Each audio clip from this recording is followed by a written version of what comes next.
Hello everyone, welcome back to the series, The Villains We Idolize. I am William Woodall. Today we'll be looking at no one other than Carrie White. And today we are going to be summarizing her story and why people seem to idolize her or sympathize with her, and what the deeper meaning of her character is. Let's find that out.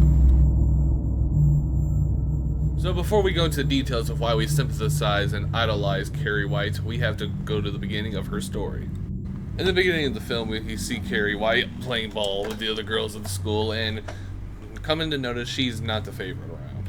So after the game of the ball, Carrie decides to go in the locker room and take a shower.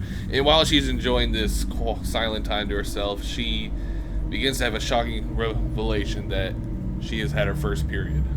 This is ultimately frightening to Carrie because she is not used to the concept of a period, especially since she's raised in the home of her abusively religious zealot mother, who sees it as the beginning of her sin as a woman.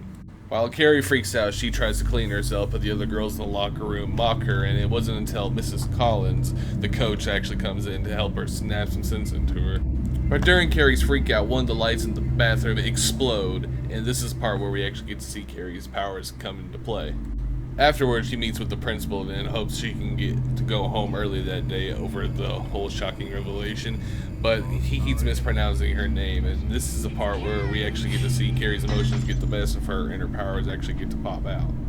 These scenes show us that Carrie probably doesn't have direct control over her powers, but they're only activated when emotionally triggered, much like how Magneto first discovered his powers in the X-Men movies, where he actually learned that he could control metal through his emotions and not through direct thought. Back on topic, Carrie's mother eventually does return home and gets a call from the school telling about Carrie's incident in the locker room, and she ultimately calls Carrie down and tells her that she is now a woman, and then starts to abuse her and belittle her character, saying that her period was actually a result of her sin into womanhood. Margaret starts to abuse Carrie more, then drags her into the closet, telling her to pray for forgiveness. And at this point in the movie, we see that Carrie really has no person to turn to, no sense of comfort, no sense of security or safety, and just tells her that she's all alone. And this gift that she has is only going to get worse and stronger through her emotions. The next day at school, Miss Collins decides to finally punish the girls responsible for bullying Carrie, and Chris, the main antagonist, will say it doesn't even care or think what she did was wrong, and ultimately wants Carrie to be punished more. And the only girl who actually has sympathy out of the entire group is probably Sue, which will come into play later as she will actually try to bring Carrie forgiveness. Carrie then goes to study in the library sometime afterwards, trying to figure out what's happening to her, wondering why she's getting these abilities or what they could mean. In the meantime, Sue actually asked her boyfriend Tommy to take Carrie to the prom as a way to make up for her so she could have a good time and hopefully get over the incident, because Sue actually does feel sorry for Carrie. At first, Carrie refuses all of good judgment, mainly because she didn't want her mother to be upset at her for going with a boy that she doesn't know, but ultimately Carrie does finally agree and goes with Tommy to the prom. Yet Chris has other plans for Carrie, wanting her to make even feel worse about the incident in the locker room, so she and her friends go to a pig farm late at night and actually collect pig's blood to drop on her for the prom and get the whole thing set up for her day, and even rig the king and queen election that way she can actually be confirmed to have the blood dropped on her, to mock her in front of the whole school. With the trap finally being set up for the night of the prom, Carrie's mother doesn't want her to go to the prom, knowing that they'll all laugh at her, make fun of her in a way to protect her, but ultimately only thinking of herself, as later in the movie Margaret will actually try to harm Carrie for her sins.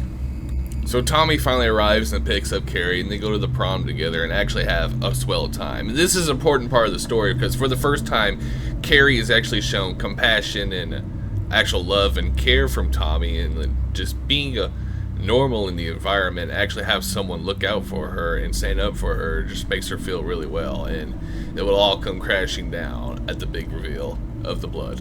So Sue finally arrives to the prom, ensuring that Tommy and Carrie are having a good time, and with Carrie being on the stage, being crowned as the prom queen, she just feels for the first time that she is truly loved and seen and worshipped, not just for being an outcast or a freak, and the first time she just feels swell. But it all comes to an end in a heartbeat with the blood being dropped by Chris on top of her in front of everyone. Feeling this sense of betrayal by everyone in the school, as she feels everyone was responsible, she's under the illusion that everyone is laughing at her, and she just hears her mother's voice saying,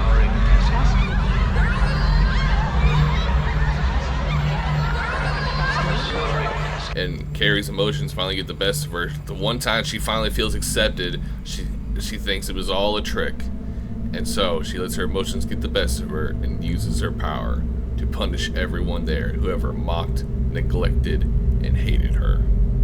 Carrie ensures that there were no survivors inside the gym that night and starts to walk home, covered in the blood, just feeling like a monster inside. And all the while, Chris starts speeding behind Carrie and attempt to run her over. Carrie looks behind her and then crashes the car with her mind, flipping it over, killing Chris and Billy inside. Now, all in all, I don't believe Billy truly wanted to kill Carrie, but he was still equally as responsible for not trying to stop Chris, because by the look of Billy's face, I know he was probably thinking this is way too far, even though what happened at the gym explains what Carrie did, but it doesn't justify her actions.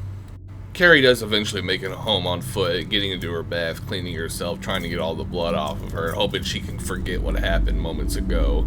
But while she comes out of the bathroom, her mother was waiting for her and tells Carrie that Carrie was actually the result of marital rape while Margaret's husband was drunk. So she decides to take it in her own hands to kill Carrie, to get rid of that sin for good. And in self-defense, Carrie has nothing to do but protect herself by stabbing her mother to death and crucifying her to the wall.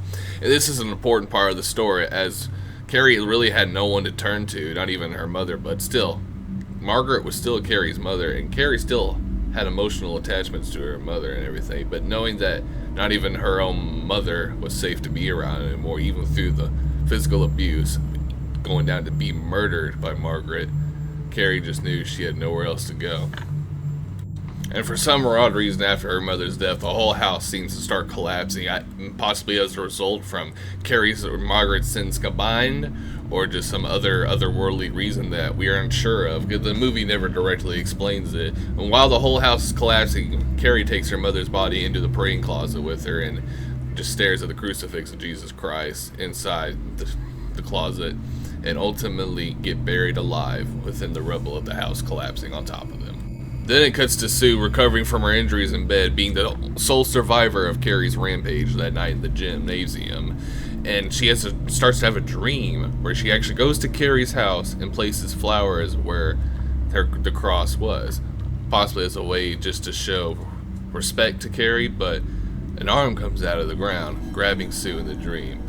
Either a possibility that Carrie may now be haunting Sue, or Sue maybe just having PTSD from the dream inside her mind. But the movie never clearly explains it, but Carrie's powers is still alive. It will not stop until it finds a new host. Now that we finally reached the end of the summarization, we can finally get to the topic of this video. Why do people sympathize or idolize Carrie White in this movie?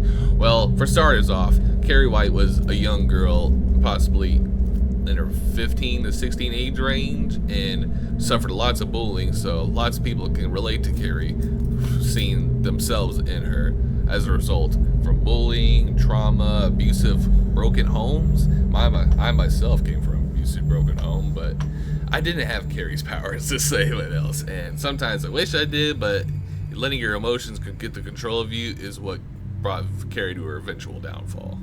Yeah, lots of viewers of the film can actually see themselves inside of Carrie, just being the outcast, alone, just no one to turn to, and just wishing the worst could happen to your enemies. And these powers may just be in some sort of analogy of what you wish you could do to your enemies, or just in the worst possible way. Just if people make you feel bad, it's only human to want them to feel bad as well, but that doesn't make you the better person. And in Carrie's case, this makes her a villain for not being the better person and letting her emotions take control over her. Even though she had all the rights to do so, it doesn't justify that she actually went through and through with her actions to harm those around her. This is much similar to other characters such as Homelander, for example, where he is a superhero who was supposed to be trained to be the best one there ever was, yet he lets his emotions take control of him and does bad things out of spite or to protect his own ego. But unlike Carrie, she doesn't do it to protect her own ego, but only to protect herself and to feel like she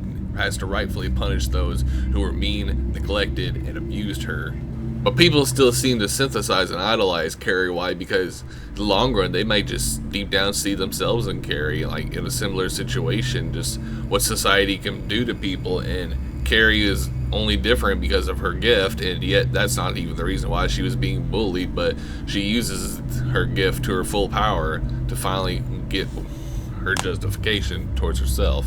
What truly makes Carrie different from other villains, however, though, is that she's not outright seeking a reign of slaughter. She's only just trying to stay true to herself and just wants to be normal and accepted and loved with like everyone else around her. Yet she doesn't get the same treatment and ultimately uses her power against those. Unlike other villains like Jason Voorhees, for example, even though we already covered him, the reason why he does kill people is just to protect his own land and just wants revenge for the death of his mother. And that's what separates a villain like Carrie and Jason. Jason actually had someone to turn to and love, but had them ultimately taken away from him. But unlike Carrie, she had nowhere to go and then was just left alone with only her thoughts and power, which ultimately brought her down herself. And that is why people seem to idolize or sympathize with Carrie White. And I do sympathize with Carrie in this case. I feel like if I was in her shoes and I had her power, I might have done the same thing as she did, because the human emotion is so powerful that it can affect what you do, think, and feel. And ultimately, Carrie's powers were connected to her emotion, and which caused the massacre and slaughter. But other than that, this video, I believe, is over. Please do enjoy. Have a good rest of your day, and I am out.